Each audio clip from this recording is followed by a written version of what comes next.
Welcome to part one of pharmacogenetic testing training, the topic being background and science.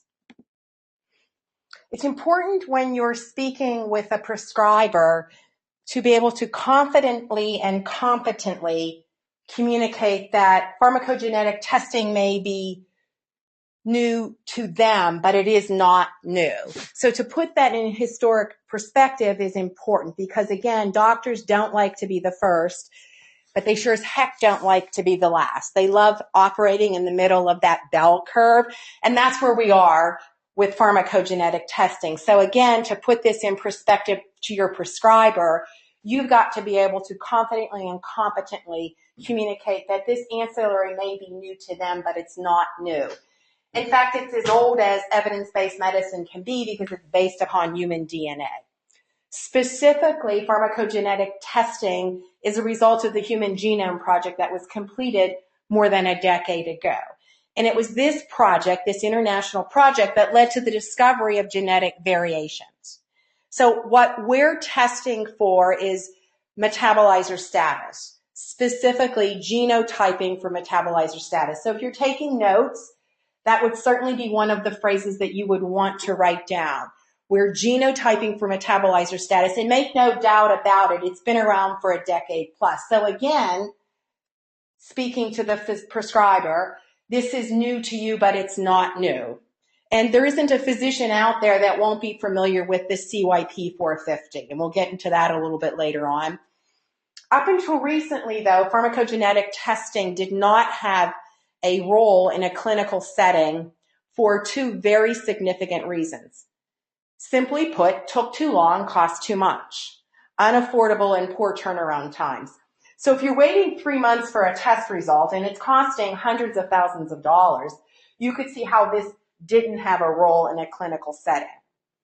As in most areas of business, computerization, advancements in technology have changed this dramatically. We're now looking with next generation sequencing, which is the technology that's used, a 1 business week turnaround time, 5 to 7 business days. So again, if you're taking notes, 5 to 7 business days. Tests are more affordable. So in that they're more affordable, you have buy-in from the payers, which means that it's being reimbursed by the insurance companies. Obviously, that's important for a physician to know as well. The data is given in a clinically actionable format. So again, if you're taking notes, clinically actionable data, color-coded for ease of interpretation. So a doctor would rightfully ask, what am I going to do with this information? So no matter how valid the science is, no matter how accurate the test is, if the results are not going to change how they manage a patient on a daily basis, you can see how you're going to get pushback. So this is clinically actionable data, color-coded for ease of interpretation. And this is a very dynamic ancillary. New assays are being developed on a regular basis. Currently, you can offer to your prescribers a cardiac panel including risk factors, a pain management panel, a psych panel, urology panel, and soon to be neurology panel.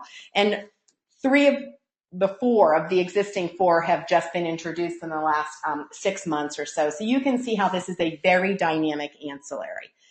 And personalized medicine, that's what this area of medicine is known as, personalized medicine. You can type that into any search engine and you can read about it. Personalized medicine is being hailed as the new era of medicine. And obviously, pharmacogenetic testing is an important part of personalized medicine. Personalized medicine, again, as this is known, and pharmacogenetic testing is a part of that, is significant because it's in keeping with where healthcare is headed. It's participatory, preventative, predictive, and personalized. Those are the 4 hallmarks, the 4 Ps of personalized medicine. So that's a term you'll want to be able to use, personalized medicine. So again, it's patient-centric. It's all about the patient. It's about wellness. It's about keeping people well rather than getting people well. So again, personalized medicine.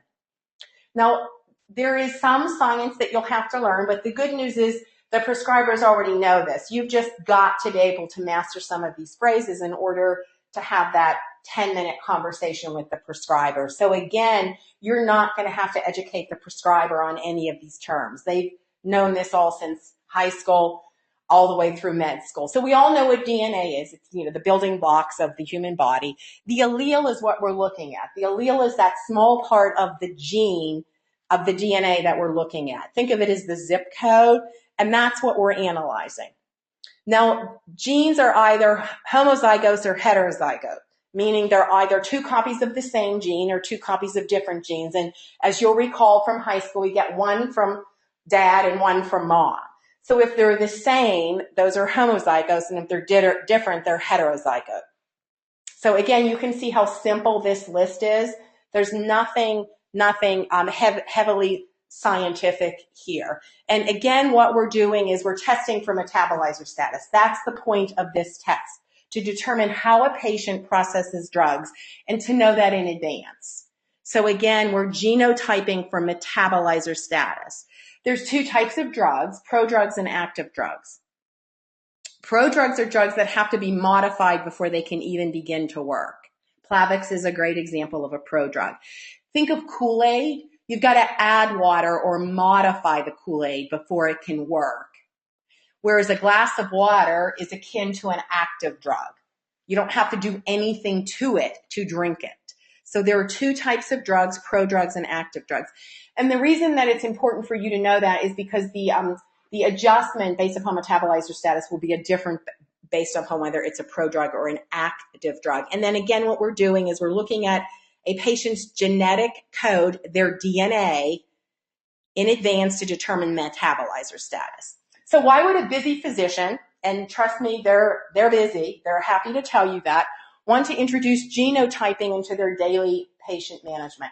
Because again, remember that regardless of how valid the science is, a physician will rightfully and righteously ask you, but what am I going to do with this information? And there's three really good reasons. The first two speak to efficacy, meaning does a drug work, and if so, how well? And then the last one speaks to toxicity. So here's what happens in a physician office. The physician makes a diagnosis. This test isn't going to change that. Let's, for the purposes of this training, think of it as hypertension. So the physician makes the diagnosis, hypertension, and the physician looks at the relevant therapeutic class from which to prescribe, in this case, antihypertensive. So again, nothing is going to change by the use of a pharmacogenetic test. But what will change is the physician can now, within that therapeutic class, pick the antihypertensive that's going to work best for that patient based upon their DNA. Because we could all take the same drug and have a different response. And that response, that different response, will in large part be a result of our DNA, our polymorphisms. The same DNA that makes us look different outwardly, hair color, skin color, eye color, height, weight, that's the same DNA that makes us different metabolizers of drugs. So again, rather than guessing, a doctor will know in advance what's the right antihypertensive. So again, if you were to look at a waiting room full of people and give them all the same drug for the same condition, they will have a different response to that drug based upon their metabolizer status. And the only way a doctor can know what that response will be is by using this test. There is no other way to clinically garner this information. Some things you can tell just by eyeballing. I could look at somebody and probably accurately guess they have a fever, so I can make that determination. But I might reach for a thermometer to discern how high that fever is. So in order to quantify it, I would need a thermometer. But I don't need a thermometer to see that somebody has a fever. That's not the case with metabolizer status. The only way that can be determined is with a quick, simple, easy, convenient, non-invasive 2 to 3 minute test, clinically actionable data, color-coded for ease of interpretation. You can see how I want you to start using those words in communicating the value of this ancillary. The second reason, again, speaks to efficacy, is that as an individual patient, I'm going to have a different response to the drugs within that therapeutic class. So again, all antihypertensives are not going to work the same on me based upon my metabolizer status. So response of the patient to the same drug will be different, and the response of me to different drugs within the same therapeutic class will be different. Now, those speak to efficacy. Is the drug going to work, and if so, how well? What's worse than a drug not working is the drug not working and creating an adverse event. That speaks to toxicity. So a drug not working, insult, a drug not working and hurting me, insult, adding insult to injury. So again, efficacy, toxicity. The whole point of personalized medicine, of which pharmacogenetics is a significant part, is to look in advance rather than waiting for the adverse outcome and then determining drug metabolizer status based upon genetic variability. We really want to work forward. No more guessing, no more trial and error prescribing. What we're going to do is not treat everyone as though they're the typical patient. We're going to treat people as though they're the individual patient. So it's a shift from, and it's a substantial shift, and I say that to prescribers. This is a substantial shift. We're not going to treat that waiting room full of patients as though that same hypertensive is going to work the same for all of them, because that's likely not the case. So what we're going to do is treat patients as the individuals that they are based upon their DNA. So again, it's a paradigm shift. And there's a good reason to shift paradigms. Doctors are not necessarily, or often not, agents of change, because science doesn't really change that much. There's advances in science, and this is one of those. And a great reason to do this, in addition to which you're going to get the right drug for the right patient at the right dose the first time, is going to save the system money. So please know that it is not cheap to not do this test. The money that's associated with adverse drug events in the aggregate is more than it costs to do this test. So we're looking at $136 billion of cost to the healthcare system associated with ADEs, which is greater than the cost of cardiovascular and diabetic care in the aggregate. So there's a significant benefit to the system to doing this test. So not only does it benefit the patient, but it also benefits the system, which is why those in the know are talking about how the future of medicine is personalized medicine. And the whole point of personalized medicine is to develop better efficacy, which will lead to better outcomes, which will result in fewer adverse events and lower systemic costs. So we want stuff that works better, which will give us better outcomes, fewer adverse events, lower systemic costs. This is the power play right here. We're going to treat patients better because we're going to know the right drug from the get-go, which will give us better outcomes, fewer adverse events, lower systemic costs. The challenge is the gap that currently exists in the marketplace, if you will, the marketplace being healthcare, the space of healthcare.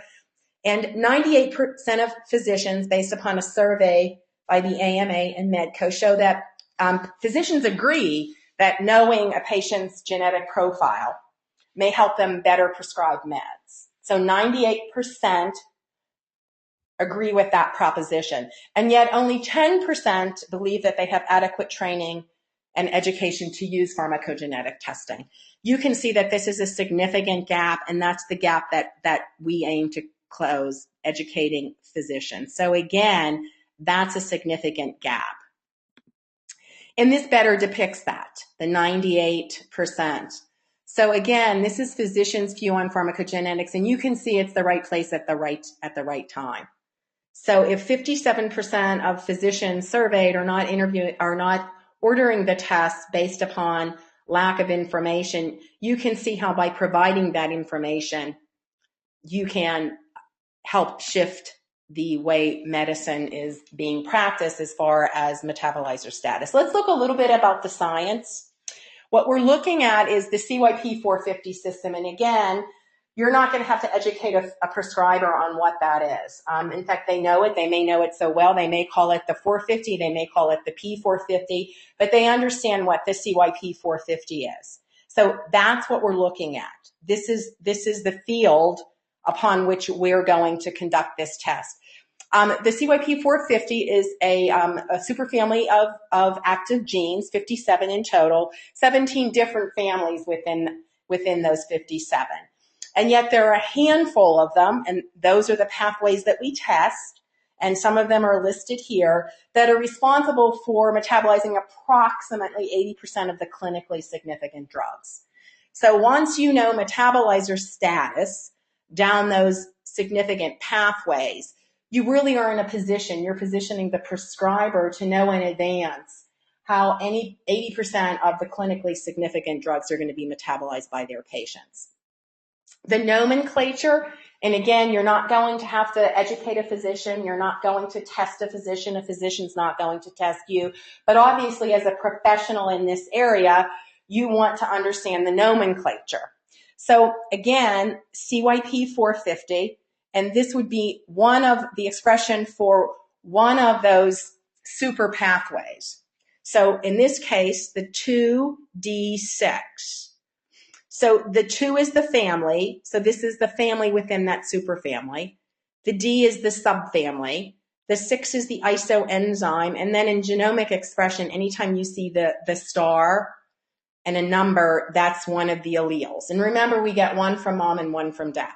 So in this case, we're looking at the CYP450, that superfamily.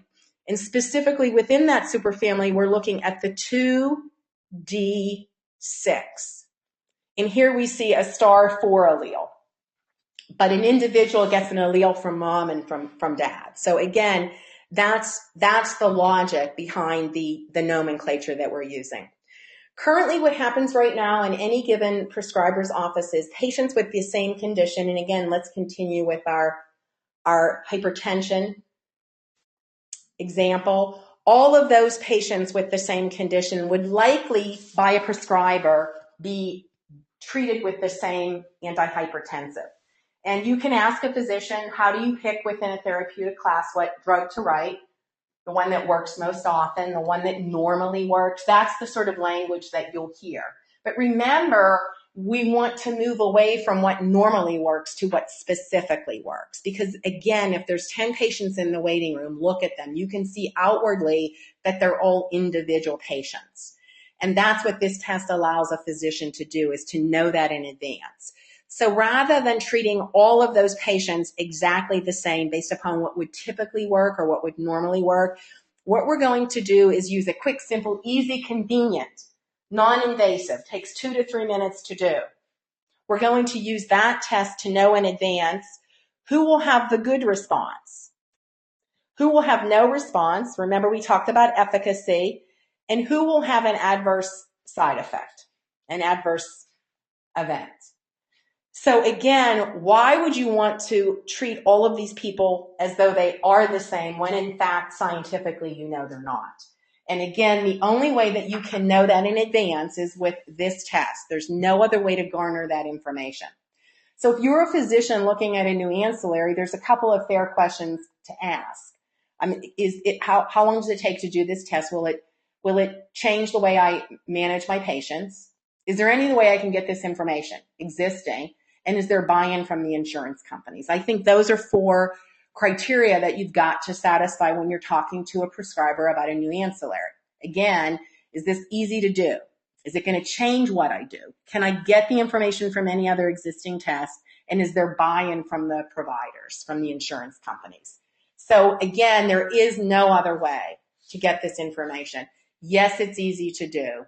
Yes, it will change how you manage, or it should change how you manage your patients. And yes, there is buy-in from the insurance companies. The current practice is trial and error, one size fits all. And the one thing we ought to know about scientists, and generally speaking, medicine is science, so doctors are a form of scientists. They don't like guessing. It's the antithesis of what scientists want to do. They don't want to guess.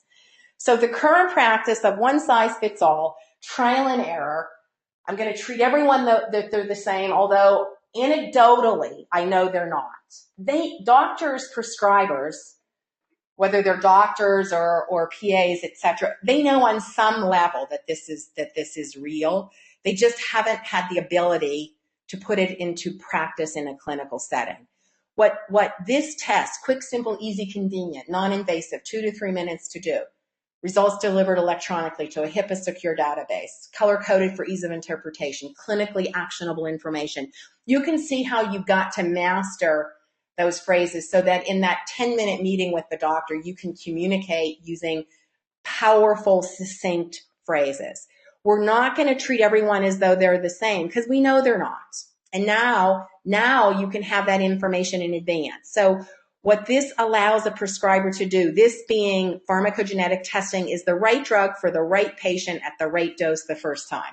And I think it's important to add the first time because I don't think it's fair to suggest, it's not fair and it's not accurate to suggest that physicians don't frequently get it right eventually. But we're wasting therapeutic time and therapeutic dollars by doing it that way.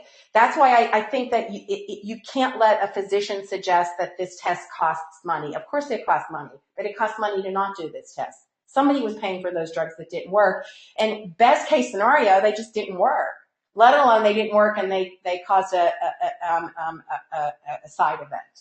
So again, it's not free to not do this test. And the 2 to 3 minutes that it takes to do this test is significantly overshadowed by the time involved when a patient who's not getting the relief from a prescribed drug calls the office and they have to go through the whole process of taking the note, pulling the chart, checking the chart, adjusting the med, calling the patient back, and then calling the pharmacy. Again, doesn't take no time to not do this test. So what this means in terms of putting it in context, in terms of metabolizer status, I think when we hear about metabolizing, I think we think of food most often. So why don't we use that analogy because it's probably most familiar to you, because I think that there is an analogy to be drawn to metabolizer status with drugs. There are people who normally metabolize food. They eat, they never gain weight, their weight doesn't go up or down. That's the same way with drugs. So people who are normal metabolizers, otherwise known as extensive, those two terms are used interchangeably. These individuals got a normal, if you will, allele from mom and a normal allele from dad. So they will metabolize a drug for which they're a normal metabolizer, just as the manufacturer intended and the FDA thought when they approved the drug. So they are normal or extensive metabolizers. Similarly with food, we know people who don't eat a lot of food, but they metabolize it slowly such that it turns to fat more than it does for their normal cousins. Now, the same way with drugs. There are partial or intermediate metabolizers and non or poor metabolizers. So think of it as slow and slower.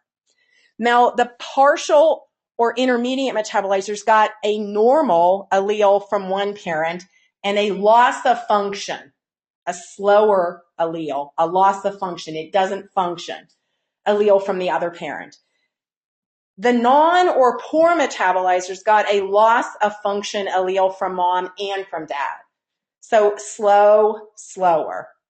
Now, think about it. Just as with food, they're metabolizing the drug more slowly than was intended by the manufacturer, the FDA, when it was approved.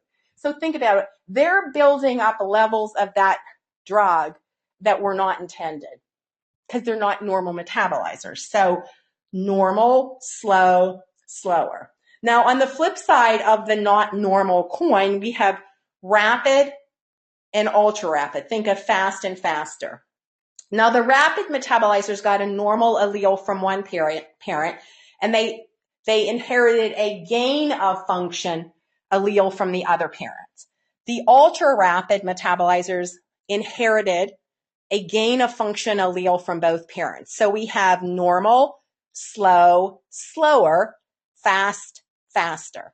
Now let's think about the fast folks because they are burning through, meaning metabolizing the drug so quickly that they're not building up that therapeutic level. When you are prescribed a drug, you take a certain amount, a certain milligram for a certain period of time, 2 weeks at certain intervals, every 4 to 6 hours. And you do that because that's the amount of drug you need to build up in your body for it to work, whether it's an antibiotic or an antihypertensive. If you stop taking it, it obviously leaves your system and it stops working. So that's what's going on with these people. They're not building up that therapeutic level of that drug, which is why it may not be working for them. Just like people who eat whatever they want and they don't gain weight because they metabolize the food so quickly, it doesn't turn to fat. So that analogy, I think, will serve you well in understanding this, because I think it makes it familiar. And I've also used that quickly to explain to doctors, just as people metabolize food differently, they metabolize drugs differently. The difference here is this is drugs and we're taking it for a therapeutic reason. So again, normal or extensive, those terms are used interchangeably. Partial or intermediate, non or poor, rapid, ultra rapid, normal, slow, slower, fast, faster. And none of this is a mystery. It's all determinable in advance with a pharmacogenetic test, quick, simple, easy, convenient, non-invasive, 2 to 3 minutes, color-coded for ease of interpretation. Results delivered electronically, clinically actionable results. Again, master those phrases. It's all based upon the alleles that they inherited from mom and from dad.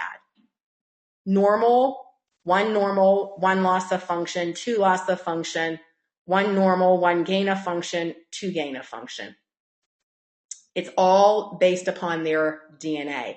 Now, there are 5 potential metabolizer statuses, but all 5 do not manifest with regard to each of the pathways. So we talked about the 2D6 in our prior example, the 2D6, which metabolizes approximately 30% of the drugs on the market, including beta blockers and opiates. There's only 4 metabolizer statuses associated with it. So again, 5 possible, but not all of them are identified with the pathways. So let's look at the 2D6 in the Caucasian population, and this is a great pie chart here that shows you, again, 2D6, this pathway.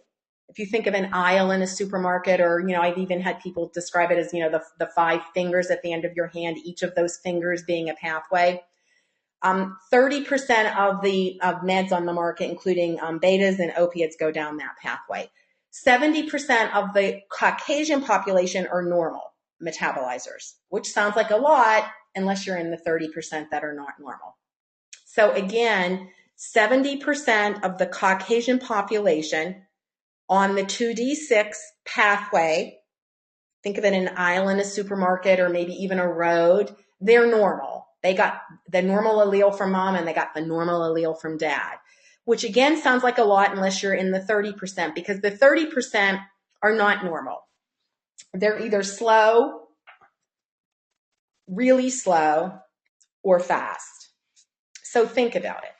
And again, find your own voice, but I think it's fair to say to a doctor, gosh, I know 70% sounds like a lot, and I mean that was the best you could do up until now. And you've really got to acknowledge that, because it wasn't as though they could have done anything differently in the past, because they couldn't. They were practicing the best medicine available to them. And I think that's important to acknowledge because it's accurate. It sounds like a lot unless you're in the 30%. Or one of your kids are in the 30%. I think it's important to put a face on that 30%. So it's not as though they can just assume the first 7 that they're going to write an antihypertensive to are normal and then the last 3 are not. They just have no idea who is who.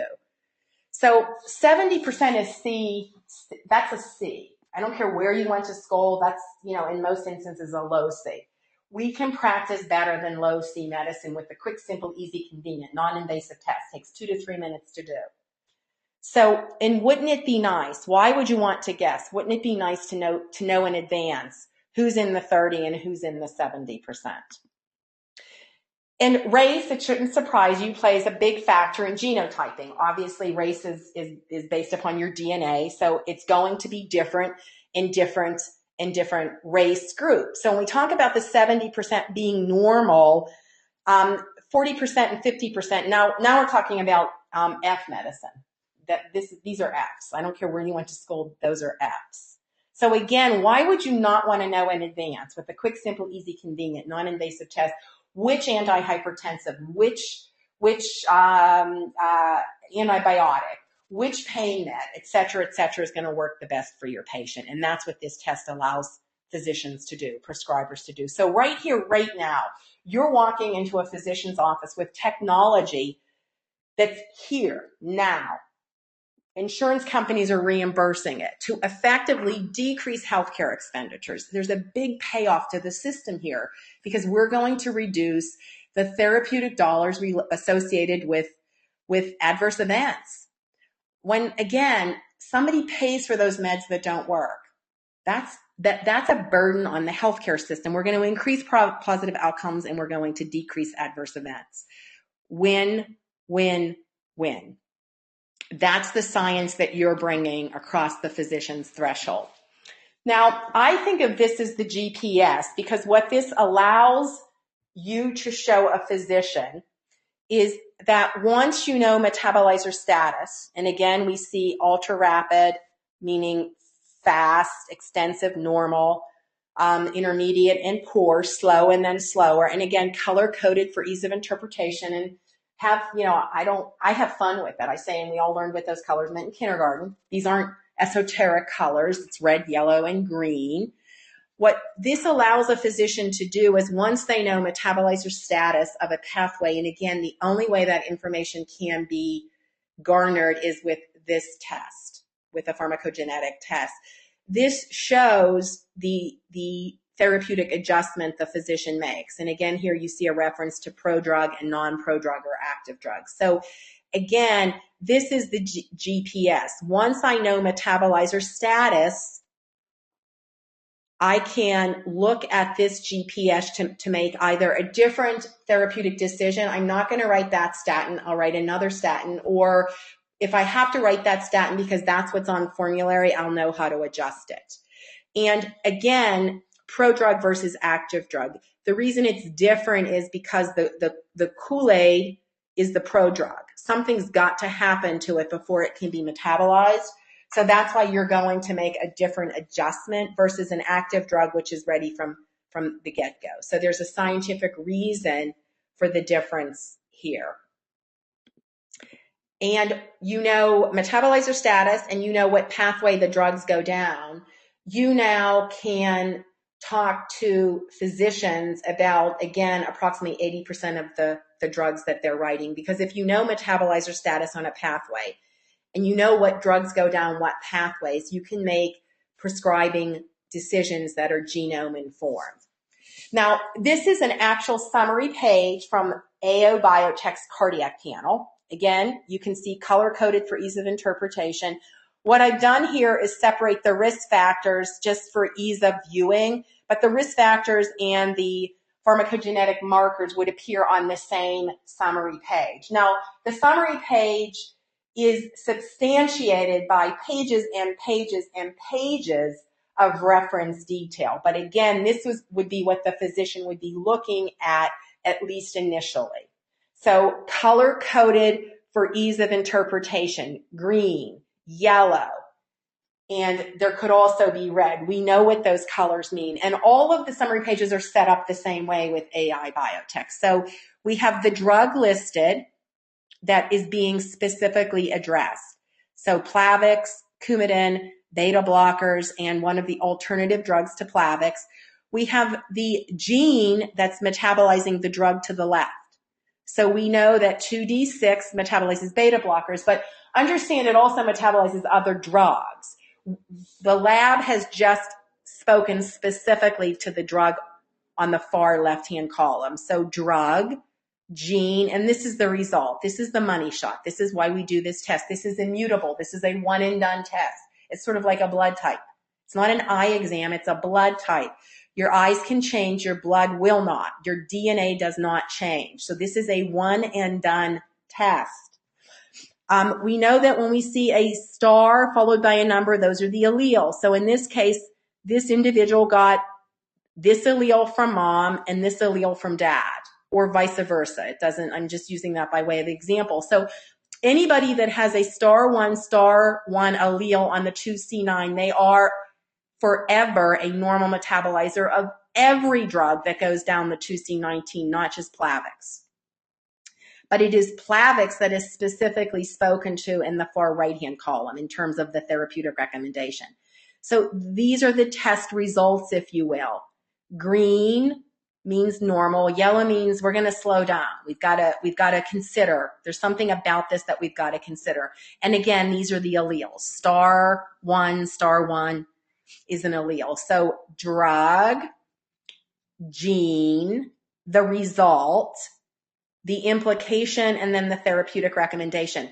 But if you know this, which obviously you will once this test is done, you are now going to be able to speak to a physician about whatever drug is going down this pathway using this chart.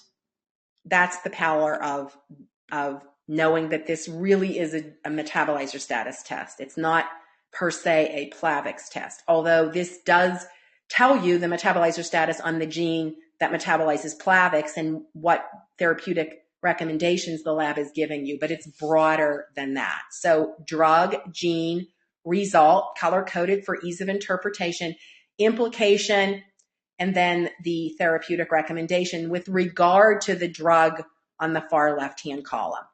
Now, the cardiac panel has risk factors because there are risk factors associated with cardiovascular disease, and the 4 risk factors that are spoken to on the AI Biotech summary page are factor 5, factor 2, ApoE, and MTHFR. Factor 5 and factor 2 are the 2 most common clotting disorders. You would be hard-pressed to find a physician that is not familiar with factor 5 and factor 2. So again, you're not going to be detailing doctors on factor 5 and factor 2. What you're doing is introducing them to a test that will allow them to see whether a particular patient has that mutation that makes them more predisposed to clotting. So these are either green or red. There's no yellow here. You either have the mutation or you do not. Green or red, sort of like a pregnancy test. You either are or you're not. There's no intermediate status. Now, again, clotting disorder. ApoE is the gene that's associated with metabolizing dietary lipids, among other things. So here you will see yellow and only on this risk factor because there's an intermediate polymorphism that makes you more at risk for developing CHD, but you're not at the highest risk. And then lastly, MTHFR, only red or green. There is no intermediate mutation. You either have the mutation or you do not. MTHFR puts you at increased risk for developing high levels of homocysteine. So these are the 4 risk factors. Color-coded, green or red, green, yellow or red, green or red. Let's look at the individual genes and the drugs that are spoken to on the cardiac panel that are metabolized by that gene. 2C19 metabolizes Plavix, which is the second most prescribed drug. $8 billion with a B dollars a year. It's now generic, which means that it costs approximately $10 a month, whereas the alternative boutique drugs that are not yet generic cost more like $10 a day. So you can see if you were in the 70%, that was a normal metabolizer for Plavix, heck yeah, I want this drug because first of all, it works because I'm a normal metabolizer of it and I'm going to take this for life, presumably, and I'm going to spend $10 a month. And it's going to be on, most, if not all, prescription plans. So yes, I want to be in the 70. Challenge is, I don't know if I'm in the 70 or in the 30. More importantly, neither does your prescriber. So yes, it properly activates because it's a prodrug. So it's like that Kool-Aid. Something's got to happen to it before it can work in 70% of the people, but it doesn't work in the 30%. So again, 70 sounds like a lot unless you're in 30 and you don't know who's who.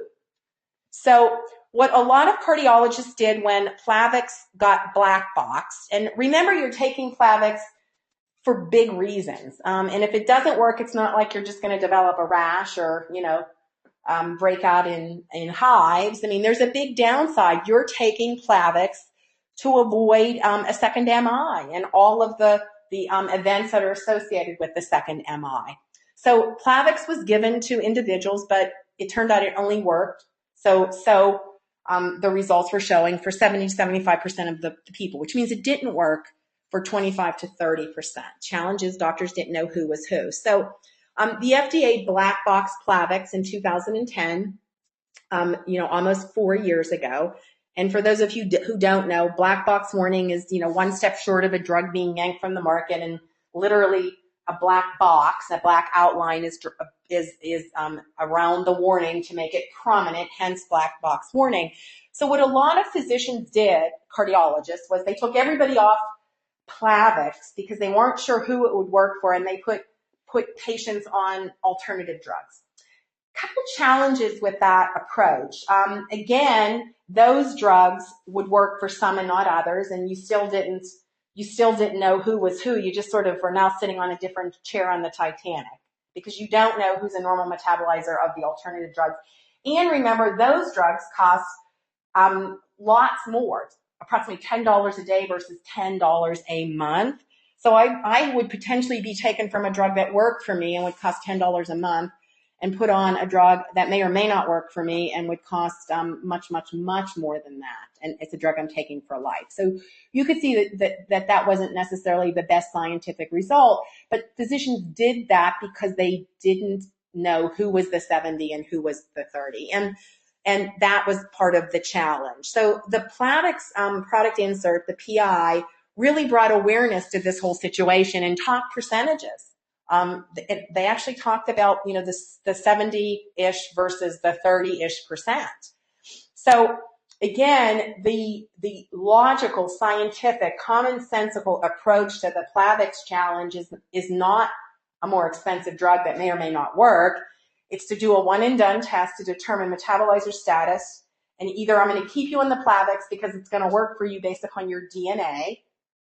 I mean, you'll be a normal metabolizer of that based upon your DNA, and you'll pay $10 a month, which will add up because hopefully you're going to be around for a long, long time, or just guessing. I mean, it just doesn't make sense to not know in advance. And that's what you bring. That's what you bring to the table. But remember, it's not just Plavix that goes down that pathway. So the clinical impact of this test, the economics that are involved are even more powerful. One of the articles that gave rise to the black box was a journal in the American College of Cardiology, and they actually talked about different doses based upon metabolizer status. That's these references here: normal to intermediate, etc. So again, but you could only use this dosing chart if you knew metabolizer status. So it's sort of that catch-22.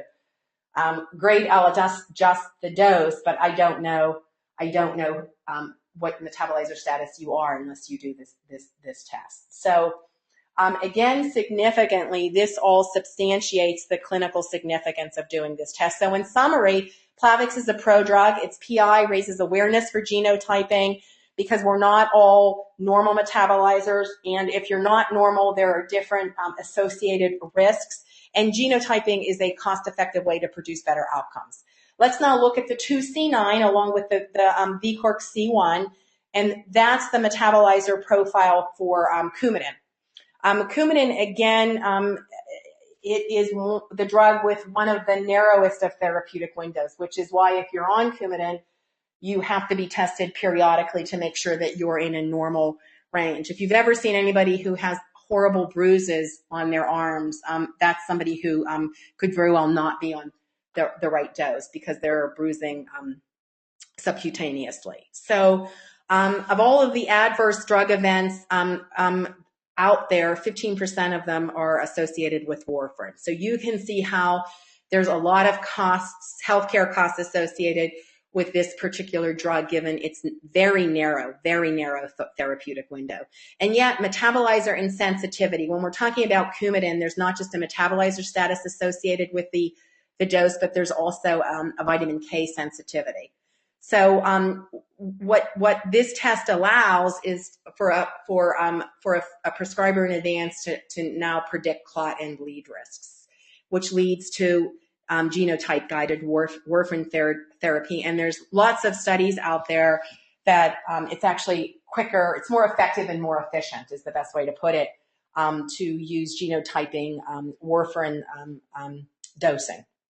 And this study is one of those.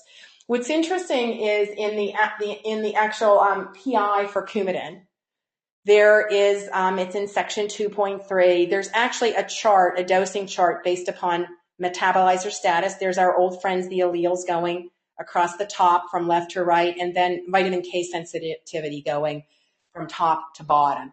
And you would grid a patient on this chart, and you would see what the starting dose was. Challenge is you can't use this chart unless you know metabolizer status. So again, it's one of those quizzical catch-22s. I have shown this to a fair number of cardiologists. None of them that I've encountered knew that this existed. And in fact, two of them, I think reached for their iPads to prove me wrong. And it took me a while to figure out why, that they didn't have this in their vast knowledge. Well, because unless you know metabolizer status and sensitivity, it's just meaningless. It's just information on a piece of paper. So that speaks to why.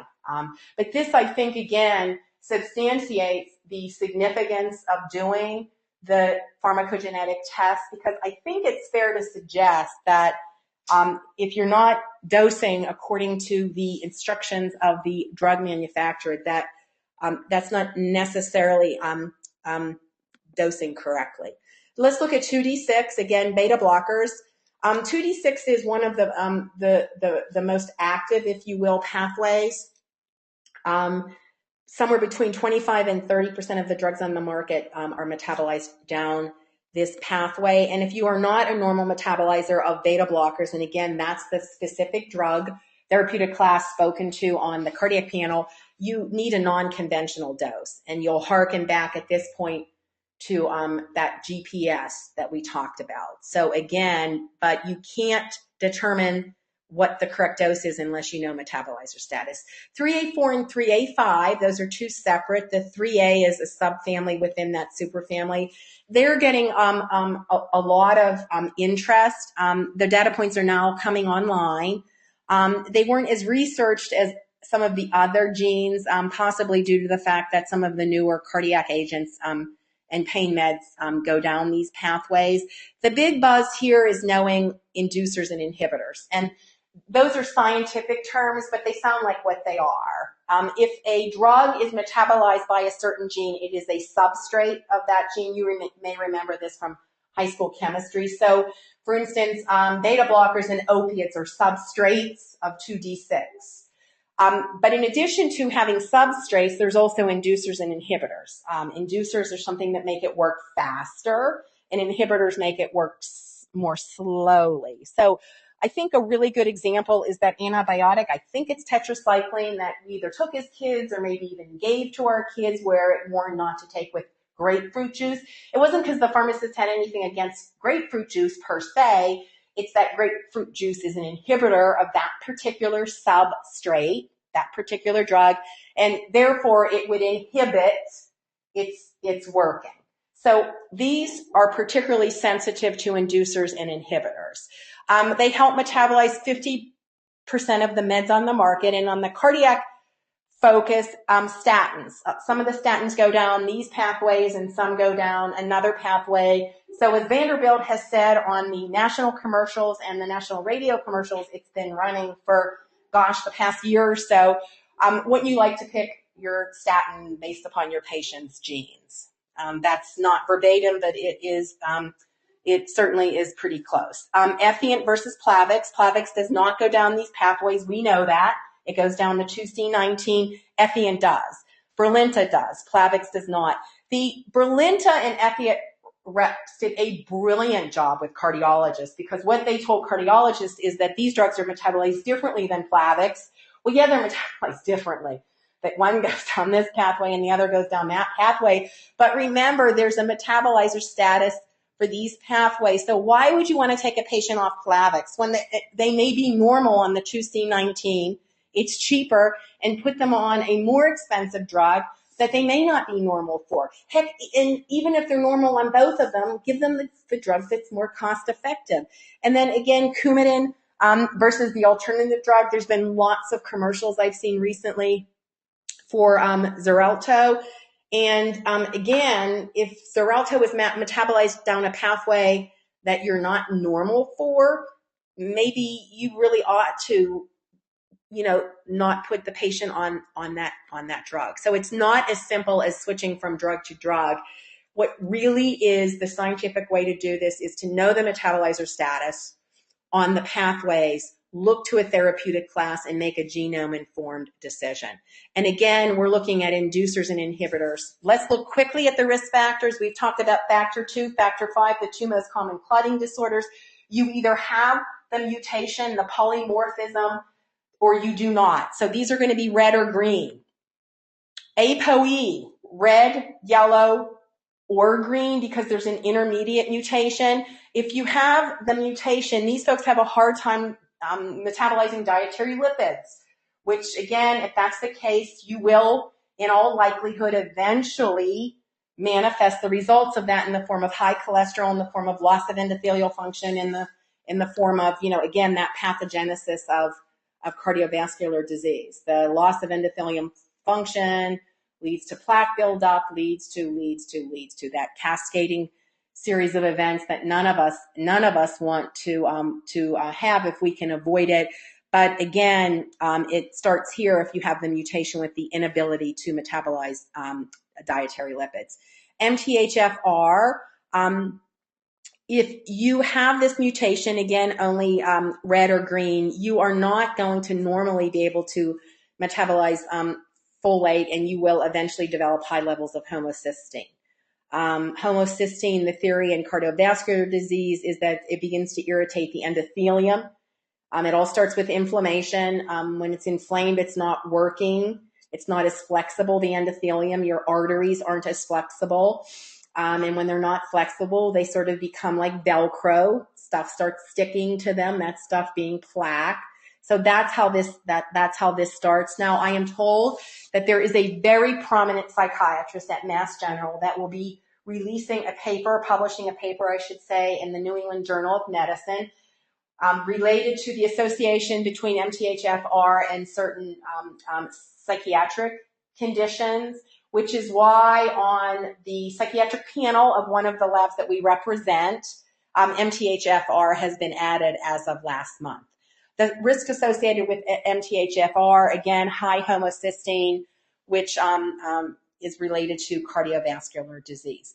This is the AI Biotech pain management summary page. Again, summary page, color-coded for ease of interpretation, substantiated by pages and pages of detail. Color-coded for ease of interpretation. We learned what these colors were in kindergarten: red, yellow, green. It's set up the same way as the cardiac panel. Drug in the far left-hand column, gene that metabolizes the drug. None of these are new. These are the 5 pathways that we've talked about: the 19, the 6, the 3A4, the 3A5, and the 2C9. Think of them, if you want to, as the fingers on the end of your hand. And each of us has a metabolizer status associated with one of those fingers. That's a one and done test. That's immutable. That will never change.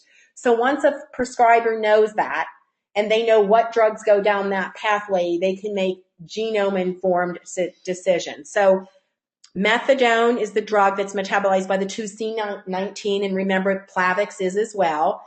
We know that STAR1, STAR2, one of these alleles was inherited paternally, one was inherited maternally. And if you have a STAR1, STAR2 on the 2C19, you are an intermediate metabolizer forever of every drug that goes down that pathway.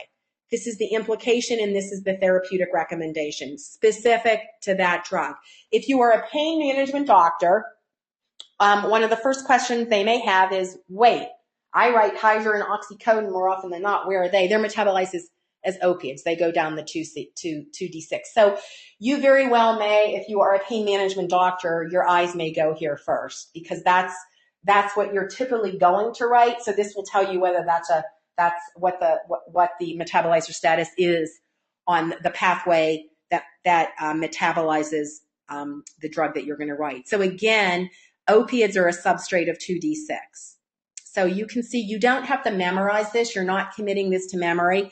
You've just got to be fluent such that you can walk a doctor through this. So this is the pain management summary page for AO Biotech, and this is the summary page for AssureRx, the supplemental lab that we work with. And you can see, again, color-coded for ease of interpretation, green, yellow, red. The approach is slightly different here. What they've done in these baskets, if you will, is they've actually listed the drugs that you are a normal metabolizer of. So these drugs you can use as directed. These you would use as caution.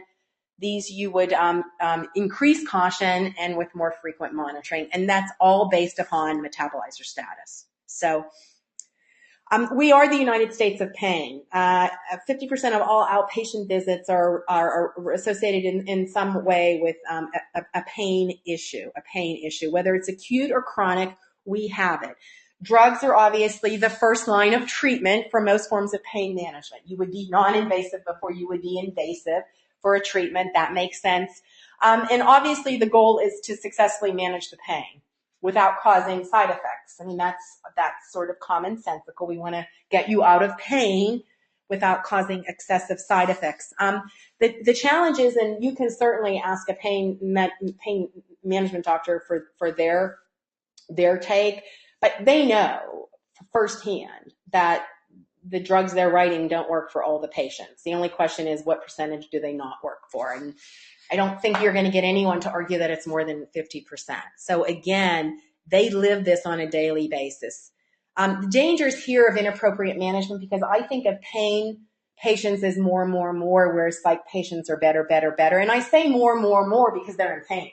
I mean, I get it. They're in pain. And if you're in pain, you want to get out of pain. So give me something more. Give me more.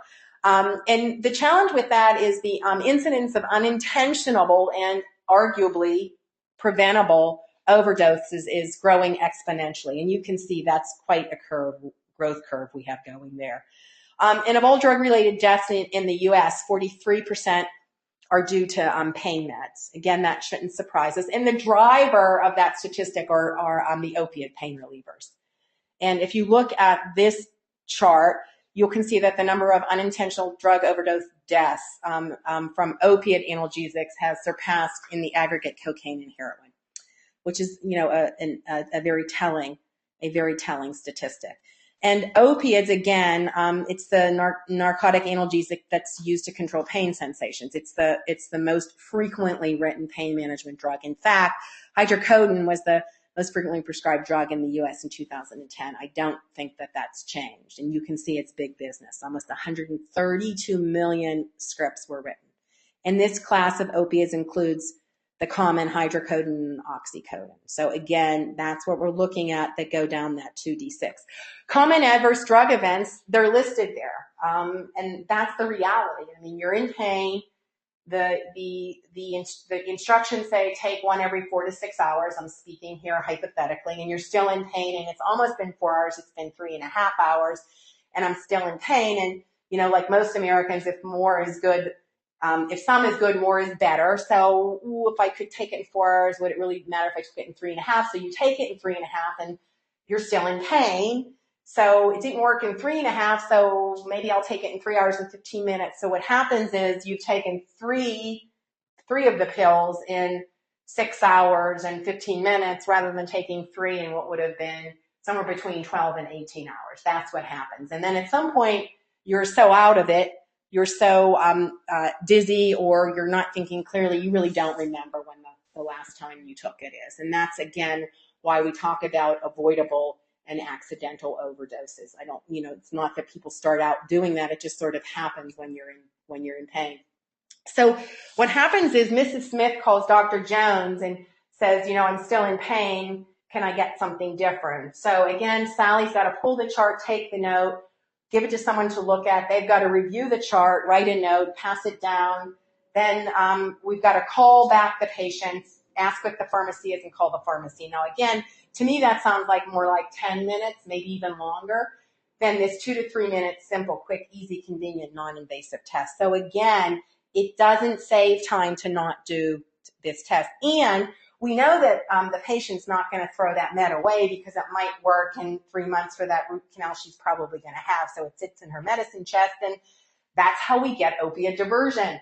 People taking the drug that were not prescribed the drug, people selling the drug. That's the issue here for pain management. So again, Talk to any pain management doctor. They're not going to argue very much on this 50%, approximately. The FDA has stepped in. I think it's important to know that when you're speaking to a physician, you're not in there alone. The FDA is in there with you. The NIH is in there with you. The drug manufacturers are in there with you.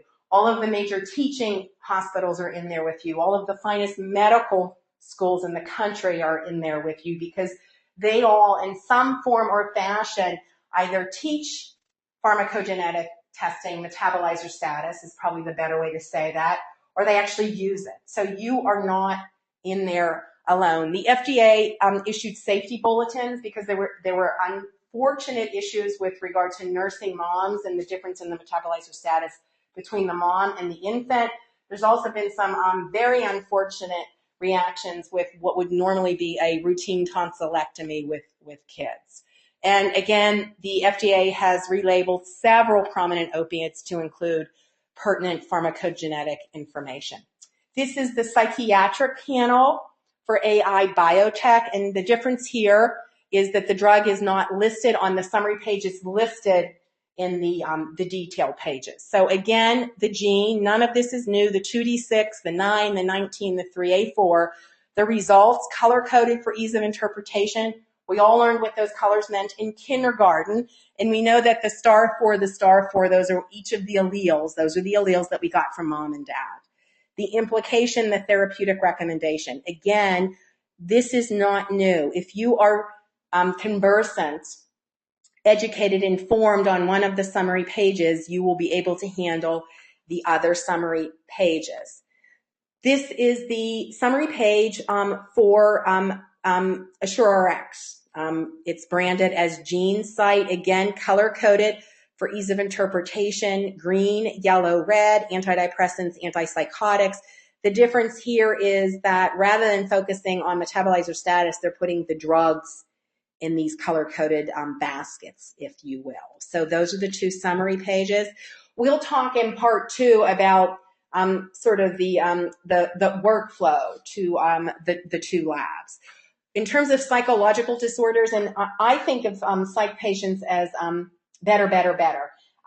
Frequently, psych drugs don't even work for 4 to 6 to 8 to 10 weeks. So can you imagine the therapeutic time that is wasted waiting to see if a drug is going to work, when with a quick, simple, easy, convenient, non-invasive, takes 2 to 3 minutes to do, buy-in from the insurance companies, you can know in advance the correct drug. Whether it's depression, OCD, schizophrenia, panic disorders, these are the drugs that are spoken to in the psych report.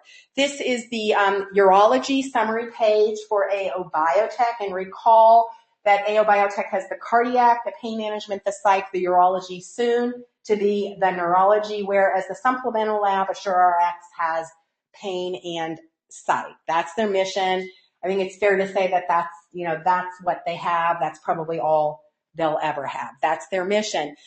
We know these genes, the 2D6, the 9, the 19, the 3A4. We know color-coded for ease of interpretation. We know red, yellow, green, implications, and then the therapeutic recommendations. Again, similarly with the psych summary page, the drugs are not spoken to on the summary page. They're in the detail pages. For the urology panel, we're looking at overactive bladder, prostate drugs, and erectile dysfunction drugs. This is a great graph because it really brings home the simple point, the umbrella under which this test stands, that there is really no therapeutic class of drugs that work for everybody. The drugs within those therapeutic classes. So the only way a physician in advance, a prescriber in advance, can know whether the drug is going to work, and if so, how well, etc. In fact, let me do it this way. The only way you're going to know metabolizer status in order to make a genome-informed decision is with a quick, simple, easy, convenient, non-invasive test, color-coded for ease of interpretation. So this is the only game in town when it comes to getting that information, and this just brings it home. There's not a prescriber out there that will tell you that any given drug works for everybody. They may work for a significant percentage. Let's just go with the 70% on the 2D6 in the Caucasian population, which again, doctors, sounds like a lot unless you're in the 30%. or your mom's in the 30%, or one of your kids is in the 30%. And it was okay to do 70-30 in the past because there was no other way to do it. And you're right, you had to write a med for that physical condition. But we can do better now because there's a quick, simple, easy, convenient, non-invasive test that will allow you to make a genome-informed prescribing decision. So I want to thank you for your time and attention. And again, we'll go into the selling in part 2.